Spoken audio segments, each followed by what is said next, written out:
राजस्थान साधना plus news. Mobile number 9990469916 9835630014।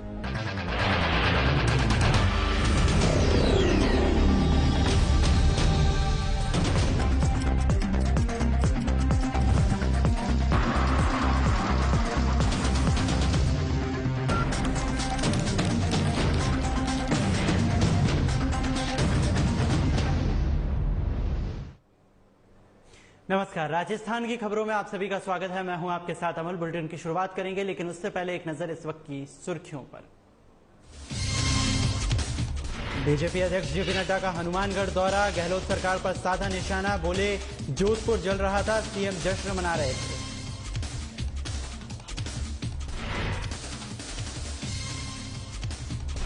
धूमधाम के साथ मनाई गई कुंभाराम आर्य की जयंती, जागृति परमार्थ ट्रस्ट में दी गई श्रद्धांजलि, किसानों को जागीरदारों से मुक्त कराया गया। सुल्तानपुर में विद्युत विभाग का ट्रांसफार्मर बना मुसीबत, करंट लगने से कई जानवरों की गई जान, ग्रामीणों ने की ट्रांसफार्मर को हटाने की मांग।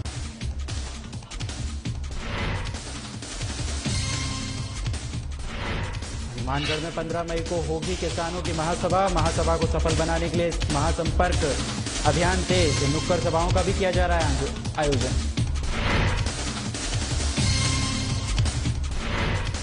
लालसोट में बीजेपी नेता की अनोखी पहल, अनाथ बच्चियों के विवाह में की आर्थिक मदद, आपसी सहयोग से संपन्न हुआ अनाथ बच्चियों का विवाह।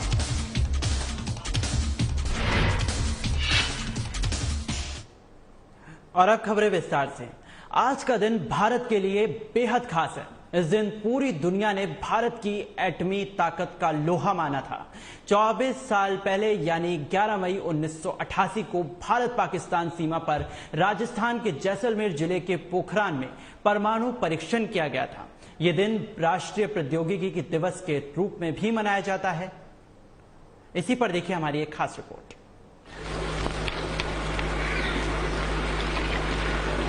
Today, at 15:45 hours,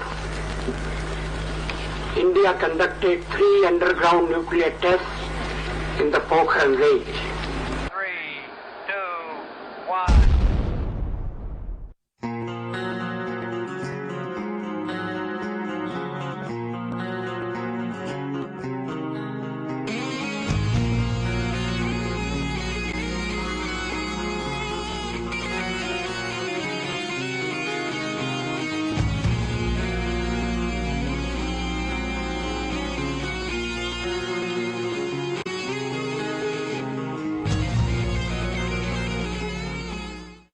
भारत ने 11 और 13 मई 1998 को राजस्थान के पोखरण परमाणु स्थल पर 5 परमाणु परीक्षण किए थे। इस कदम के साथ ही भारत की दुनिया भर में धाक जम गई थी। भारत सरकार ने इस परीक्षण के अगले साल से 11 मई को रिसर्जेंट इंडिया डे मनाने का फैसला किया था।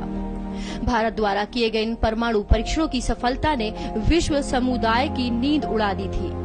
भारत पहला ऐसा परमाणु शक्ति संपन्न देश बना जिसने परमाणु अप्रसार संधि यानी एनपीटी पर हस्ताक्षर नहीं किए हैं।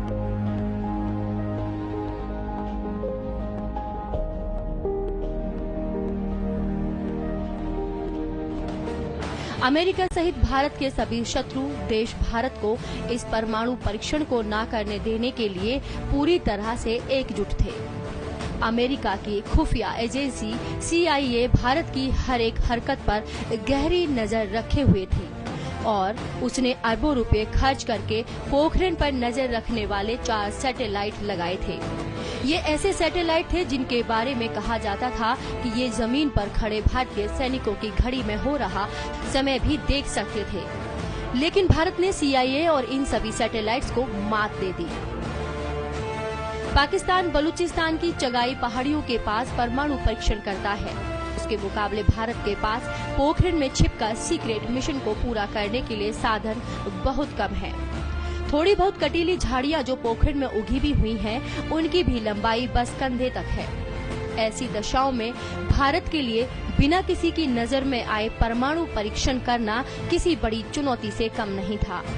और दुनिया से छुपाने के लिए पोखरण को ही परमाणु परीक्षण के लिए चुना गया था। परीक्षण की जगह थी पोखरण।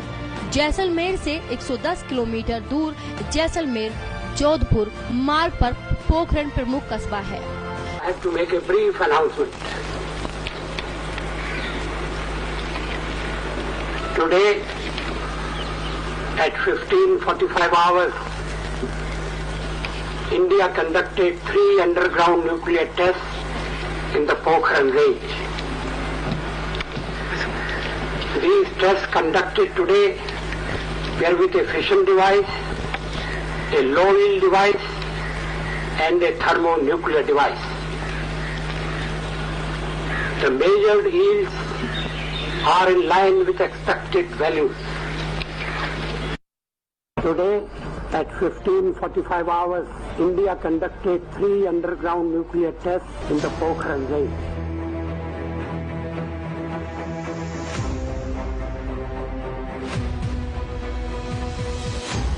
मई 1998 शाम को तत्कालीन भारत के प्रधानमंत्री श्री अटल बिहारी वाजपेयी जी ने राष्ट्र को संबोधित करते हुए कहा था, उनकी बातों ने पूरे देश को गौरव, पराक्रम और खुशी के पल से भर दिया था। विश्व भर में फैले हुए भारतीय समुदाय में एक नए आत्मविश्वास उजागर हुआ। 11 मई 1998 भारत के पश्चिमी छोर पर राजस्थान के पोखरण में परमाणु परीक्षण किया कि हम परमाणु हथियारों का प्रयोग करने में पहल नहीं करेंगे। No first use. एटमी हथियार रक्षा के लिए भी हो सकते हैं। दुनिया की नाराजगी के बाद, इकोनॉमिक सेक्शन लगने के बाद, हर प्रकार की आर्थिक घेराबंदी करने के बाद अटल बिहारी वाजपेयी के नेतृत्व में दम था कि 13 तारीख को दोबारा न्यूक्लियर टेस्ट करके दुनिया को बता दिया हम झुकने वाले लोग हैं। जब आप एक देश के रूप में मजबूत होते हैं तो आप सबके साथ शांतिपूर्ण रह भी सकते हैं। भारत ने इस जगह को इसलिए चुना था क्योंकि यहाँ पर मानव बस्ती बहुत दूर थी। वैज्ञानिकों ने इस मिशन को पूरा करने के लिए रेगिस्तान में बालू के बड़े बड़े कुएं खोदे और इनमें परमाणु बम रखे गए और फिर कुओं को बालू से ढकने में मशीनों का साथ बेलचा लिए हुए आदमियों ने दिया।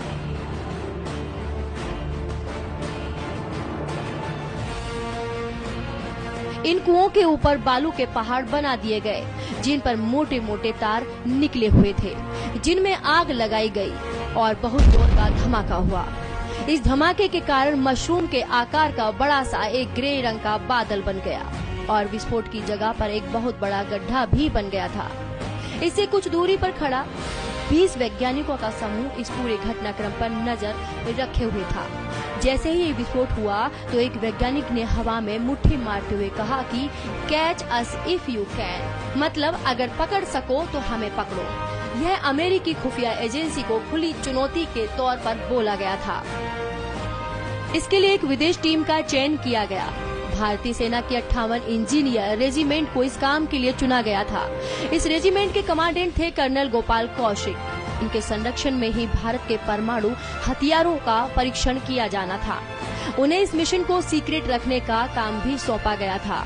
ये इंजीनियर 18 महीने तक इस मिशन पर गुप्त तरीके से काम करते रहे। राष्ट्रपति एपीजे अब्दुल कलाम और उस समय परमाणु ऊर्जा आयोग के अध्यक्ष आर चिदम्बरम इस मिशन में शामिल 2 बड़े वैज्ञानिक नाम थे। इस मिशन में कुल 80 वैज्ञानिक रक्षा अनुसंधान और विकास संगठन और परमाणु ऊर्जा आयोग से संबंधित थे। दुनिया में आज गिनती के ही देश परमाणु शक्ति संपन्न है। भारत ने जब अपना पहला परमाणु परीक्षण 18 मई 1974 को किया तो पूरी दुनिया इस कामयाबी पर चकित रह गई। किसी को अंदाजा नहीं था कि भारत चुपचाप इतनी बड़ी उपलब्धि हासिल कर लेगा। इस कदम के साथ ही भारत की दुनिया भर में धाक जम गई। भारत पहला ऐसा परमाणु शक्ति संपन्न देश बना जिसने परमाणु अप्रसार संधि पर हस्ताक्षर नहीं किए। भारत द्वारा किए गए इस परमाणु परीक्षणों की सफलता ने विश्व समुदाय की नींद उड़ा दी।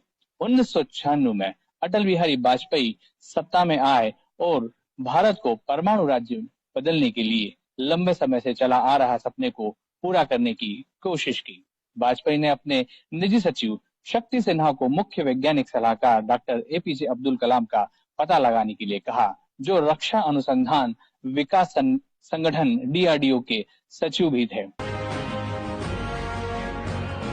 इस परीक्षण को करने में गुप्त सतर्कता बरती गई थी। इस पूरे प्रोजेक्ट के दौरान वैज्ञानिक एक दूसरे से कोड भाषा में बात करते थे, दूसरे को छद्म नामों से बुलाते थे।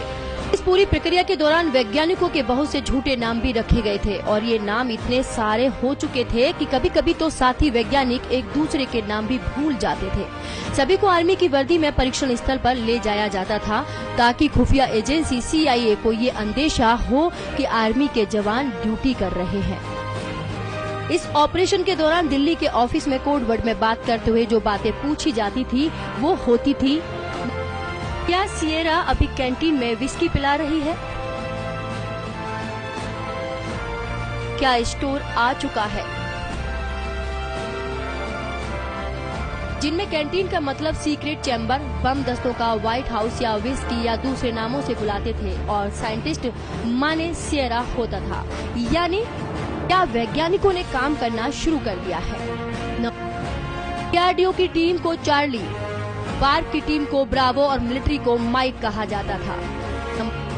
इसी क्रम में भारतीय हाइड्रोजन बम का नाम व्हाइट हाउस रखा गया था। एटम बम के एक दस्ते का नाम ताजमहल रखा गया था। तीसरे बम के दस्ते का नाम कुंभकर्ण। इसकी खास बात ये रही, अपने नाम के हिसाब से यह काफी समय तक निष्क्रिय ही पड़ा रहा था। पोखरण की कामयाबी ने भारत को उन देशों की कतार में ला खड़ा किया जो परमाणु शक्ति से संपन्न थे। स्वतंत्रता के 75वें वर्ष में अमृत महोत्सव श्रृंखला के तहत पढ़ें कि भारत ने कैसे इस क्षेत्र में खुद को स्वावलंबन की राह पर मजबूती से आगे बढ़ाया है।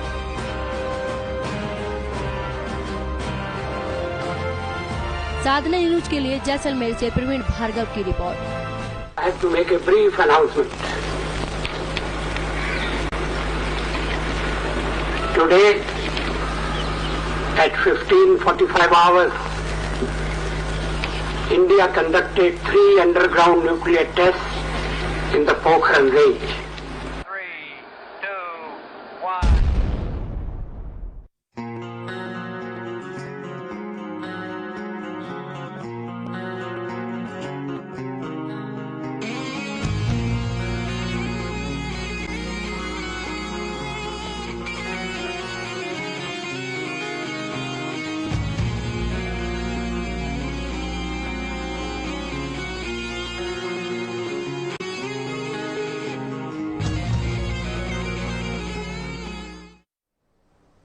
तो भारत की परमाणु ताकत पर आपने एक रिपोर्ट देखी। आपको बता दें कि रूस अगर 9 मई को विक्ट्री डे मनाता है तो भारत भी 11 मई को रिसर्जेंट इंडिया डे मनाता है। और शायद यही वो ताकत है कि पड़ोसी देश चीन और पाकिस्तान अपनी नापाक मंसूबों को भारत के खिलाफ इस्तेमाल करने से पहले 10 बार सोचते हैं। खबरों में आगे बढ़ेंगे। बीजेपी के राष्ट्रीय अध्यक्ष जेपी नड्डा ने हनुमानगढ़ में एक जनसभा को संबोधित किया। इस दौरान उन्होंने गहलोत सरकार पर जमकर निशाना साधा। इस मौके पर उन्होंने कहा कि अशोक गहलोत ने राजस्थान की आबरू और सम्मान पर प्रहार किया है। राजस्थान में सबसे ज्यादा दुष्कर्म के मामले सामने आते हैं। एक मंत्री का नाम लिए बिना नड्डा ने कहा है कि एक मंत्री ने विधानसभा में बहुत ही हल्के बयान दिया गया था। आपको बता दें कि यह उस बयान का जिक्र है जब राजस्थान में मर्दों वाली बात कही गई थी। ये गहलोत और उसकी सरकार की मानसिकता दर्शाती है। यह जेपी नड्डा की तरफ से कहा गया है। उन्होंने कहा कि जोधपुर जल रहा था और सीएम गहलोत अपना जन्मदिन मना रहे थे। नड्डा ने इस दौरान जनता से कहा है कि सरकार को प्रजातांत्रिक तरीके से उखाड़ फेंकना होगा। ये प्रदेश के विकास के लिए जरूरी है।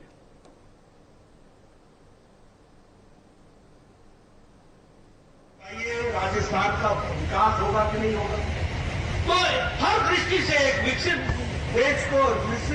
प्रदेश को बनाने के लिए आदरणीय प्रधानमंत्री जी के नेतृत्व में काम चल रहा है। लेकिन मैं यहाँ एक बात जरूर कहूंगा कि मैं आपसे आज कार्यालय के उद्घाटन में तो आया हूं, लेकिन मैं यहाँ पर निश्चित रूप से राजस्थान की जनता से और विशेष करके हमारे हनुमानगढ़ की जनता, बीकानेर में जो हमारे लोग सुन रहे हैं, श्रीगंगानगर में जो हमारी बात को सुन रहे हैं, चित्तौड़गढ़ में, अजमेर में, बांसवाड़ा में, नागौर में, उदयपुर में, अलवर में, हमारे प्रतापगढ़ में और हमारे दौसा में, बड़ौन में और चुरू में जो हमारे कार्यकर्ता हमारी बात को सुन रहे हैं, मैं आपसे निवेदन करने आया हूं कि मुझे राजस्थान में डबल इंजन की सरकार चाहिए, डबल इंजन की सरकार। इधर संगरिया अखिल भारतीय जाट महासभा ने चौधरी कुंभाराम आर्य की जयंती मनाई। इस दौरान स्थानीय चौधरी बहादुर सिंह समाज जागृति परमार्थ ट्रस्ट में उनको श्रद्धांजलि अर्पित की गई। महासभा अध्यक्ष राजाराम बेनीवाल ने बताया कि सदियों से शोषित और उत्पीड़ित किसानों को जागीदारों से उनके चंगुल से मुक्त कराकर उन्हें भूमि का मालिक बनाया गया है। किसानों का जागीदारी से उनका पिंड छुड़वाने और किसानों को खातेदारी का हक दिलाने के कारण देहात के बड़े बुजुर्ग अब भी खातेदारी एक्ट को कुंभा एक्ट के नाम से जानते हैं। वहीं रिटायर्ड लोक सेवक मंडल के अध्यक्ष मदन लाल कड़वासरा ने कहा है कि केवल राजस्थान में बिना किसी मुआवजे के चौधरी साहब ने किसानों को खातेदारी का हक दिलवाया है।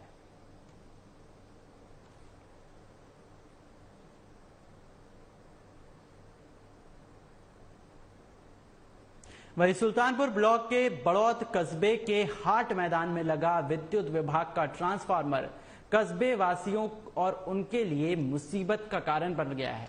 बता दें कि हाट मैदान में सामुदायिक भवन भी है, जहां आए दिन शादी समारोह और अन्य कार्यक्रम भी होते रहते हैं। कई बार इस ट्रांसफार्मर की चपेट में आने की वजह से भैंस, गाय और कुत्तों की मौत भी हो चुकी है। वहीं गांव वासियों को कोई बड़ा हादसा होने का अंदेशा लगातार बना रहता है। गांव के लोगों की मांग है कि विद्युत ट्रांसफार्मर को वहां से अन्य जगह पर शिफ्ट किया जाए, नहीं तो कोई भी बड़ा हादसा हो सकता है और इसी की मांग गांव वासी लगातार कर रहे हैं।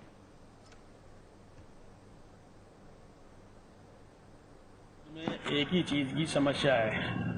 हमने ग्राम पंचायत बड़ौत और लाइट विभाग सुल्तानपुर कितनी बार हमने ये जो डीपी लगी हुई है इनके तार निकले हुए हैं इस ग्राउंड के अंदर, तो यहाँ पर हाट भी भरता है और यहाँ पर जो शादी ब्याह फंक्शन के प्रोग्राम भी होते हैं और यहाँ पर मेला ग्राउंड भी है। यहाँ पर कभी भी कोई बड़ा हादसा हो सकता है। इधर बुढ़ादित थाना क्षेत्र के बड़ौत कस्बे में बुजुर्ग सीमेंट व्यवसायी के साथ लूट का मामला सामने आया है। बता दें कि शातिर ठगों ने पीड़ित के साथ 45,000 की ठगी की वारदात को अंजाम दिया।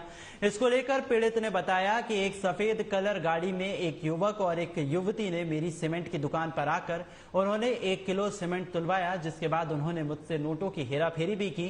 फिलहाल पुलिस को मामले की शिकायत दी गई है और पुलिस मामले की जांच में जुट गई है।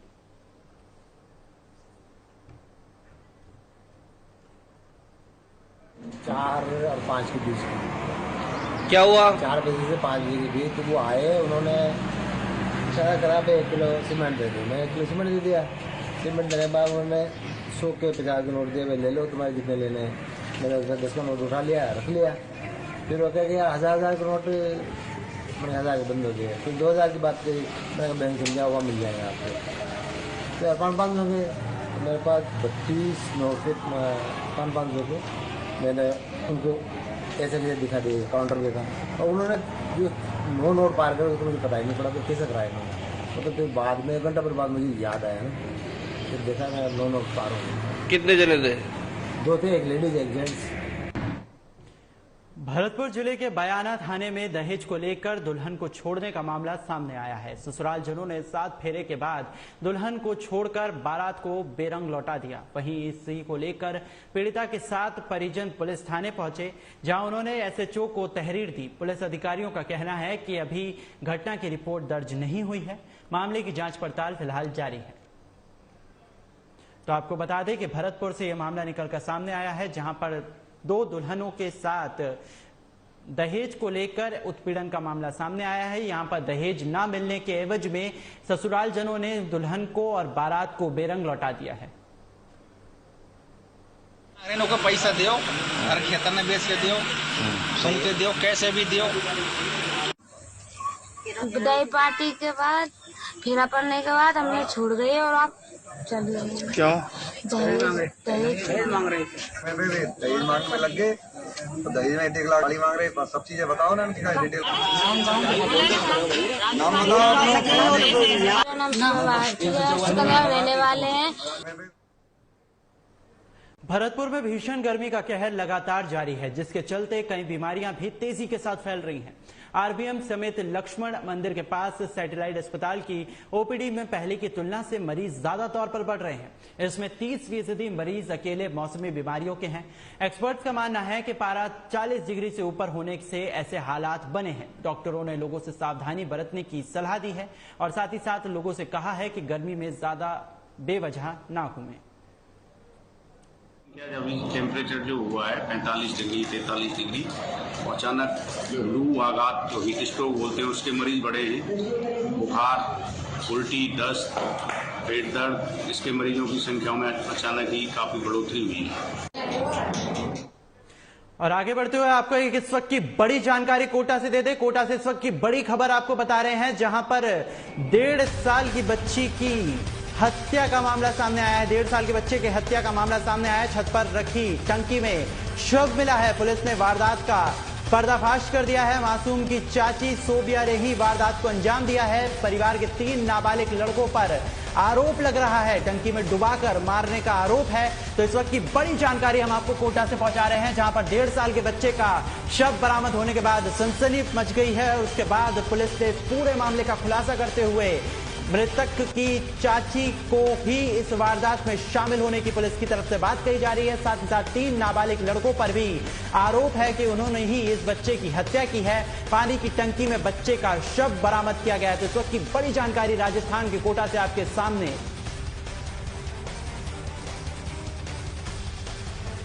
तो राजस्थान के कोटा से इस वक्त की बड़ी जानकारी आपको पहुंचा रहे हैं, जहां पर 1.5 साल के बच्चे की हत्या का मामला सामने आया है। आपको बता दें कि यहां पर मृतक की चाची पर ही हत्या की साजिश रचने का आरोप है। पुलिस ने इस पूरे मामले का खुलासा किया है। 1.5 साल के बच्चे की हत्या के बाद पूरे इलाके में सनसनी मच गई थी। वहीं राजस्थान के भरतपुर में रहने वाले एक रोडवेज परिचालक ने मिसाल पेश की है। बता दें कि लाखन सिंह उर्फ भगत सिंह दिन में ऑन ड्यूटी रहते हुए सिर्फ एक कॉल पर ही एक मजदूर की रक्तदान में उन्होंने मदद की। वो ऐसा पहले भी कर चुके हैं। बता दें कि जब वो ड्यूटी कर दौसा लौट रहे थे, तभी उनको एक कॉल आया कि मुंबई में काम करने वाले एक मजदूर की पत्नी जयपुर के अस्पताल में भर्ती है, जिसके लिए खून की आवश्यकता है। इसी को लेकर उन्होंने तुरंत जयपुर के अस्पताल पहुंचकर मजदूर की पत्नी को खून दिया, जिसके बाद से ही उनकी लगातार सराहना हो रही है। वहीं राजस्थान सरकार में पर्यटन मंत्री विश्वेंद्र सिंह के विधानसभा क्षेत्र डिग से आज महिलाएं जिला कलेक्ट्रेट पहुंची और पीने के पानी की समस्या को लेकर विरोध प्रदर्शन करते हुए जिला परिषद सीईओ को ज्ञापन सौंपा। पीड़ित महिलाओं का नेतृत्व कर रही समाज सेविका मोनिका जैन ने बताया कि चंबल प्रोजेक्ट क्षेत्र के लिए एक ड्रीम प्रोजेक्ट है और हर घर में चंबल का पानी पहुंचाने के लिए सरकार हर संभव प्रयास कर रही है, लेकिन सरकारी अधिकारी महिलाओं को उल्टा जवाब देते हैं। उनका कहना है कि आपके मोहल्ले की गलियां छोटी हैं, जेसीबी वहां तक नहीं पहुंचती, लिहाजा काम कैसे किया जाए, जिसको लेकर महिलाओं ने शिकायत दर्ज कराई है और कार्रवाई की मांग की है। तो आपको बता दें कि महिलाओं का प्रदर्शन देखने को मिला है। भरतपुर की ये पूरी बात है, जहां पर खबर है, जहां पर पानी पीने की समस्या को लेकर अब महिलाएं सड़क पर उतारू हैं। इसी को लेकर जिला कलेक्ट्रेट पर धरना प्रदर्शन किया गया है और इस दौरान जिला परिषद सीईओ को ज्ञापन भी सौंपा गया है और मांग की गई है कि जो सरकारी अधिकारी सबसे पहले तो पूरे मामले के अंदर जिस तरह से सरकार की जो योजना है उसमें लीपापोती करते हैं, भ्रष्टाचार करते हैं, काम सही तरह से नहीं करते हैं, उसके बाद महिलाओं से बदतमीजी भी करते हैं। अब इनके खिलाफ महिलाएं कार्रवाई की मांग कर रही हैं और इस मांग को लेकर भरतपुर में सड़कों पर महिलाएं उतर गई हैं और साथ ही साथ महिला प्रदर्शन कर रही हैं।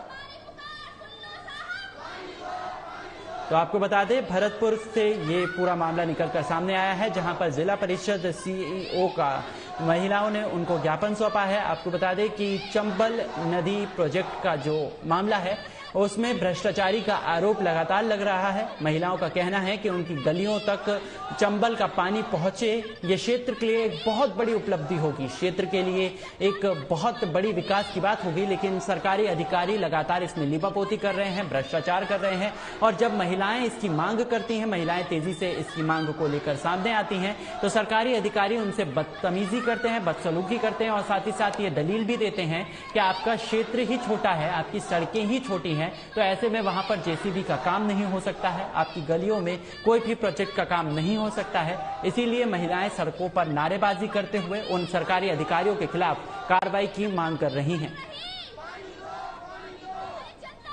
ये समस्या नहीं थी, लेकिन अधिकारियों ने अपनी शिथिलता के कारण और अपनी लापरवाही के कारण इसको समस्या बना दिया गया है।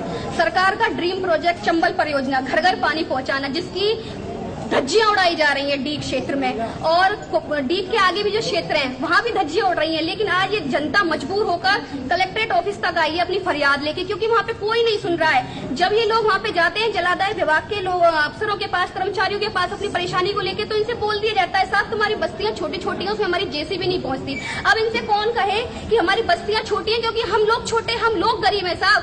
तो इनका कहना होता है अधिकारियों का कि बुलडोजर है हमारे पास, तो साहब हम अपनी चंबल परियोजना की लाइन डलवाने के लिए अपने घरों को तो नहीं तोड़वाएंगे। लेकिन ये महिलाएं सीधी साधी उनसे बात विवाद नहीं कर पाती, तो उसके बाद ये इनसे कहते हैं कि जाओ अपने मंत्री से कह दो, गलियों को खुदवा देंगे और हम पाइपलाइनें डलवा देंगे। इस तरह की अभद्रता इन महिलाओं के साथ जलादाय विभाग वाले कर्मचारी और अधिकारी बोलते हैं। तो जनता प्यासी मर रही। राजस्थान की खबरों में फिलहाल के लिए मेरे साथ बस इतना ही। नमस्कार।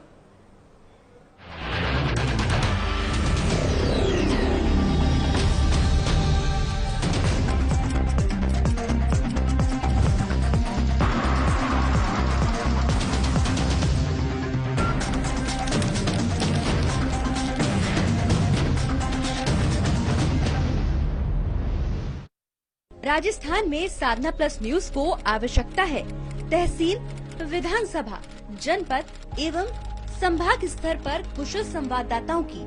यदि आप भी राजस्थान में साधना प्लस न्यूज के पत्रकार बनकर काम करना चाहते हैं तो नीचे दिए गए नंबर पर संपर्क करें। नवीन कुमार यादव, स्थानीय संपादक, राजस्थान, साधना प्लस न्यूज। Mobile number 9990469916 9835630014।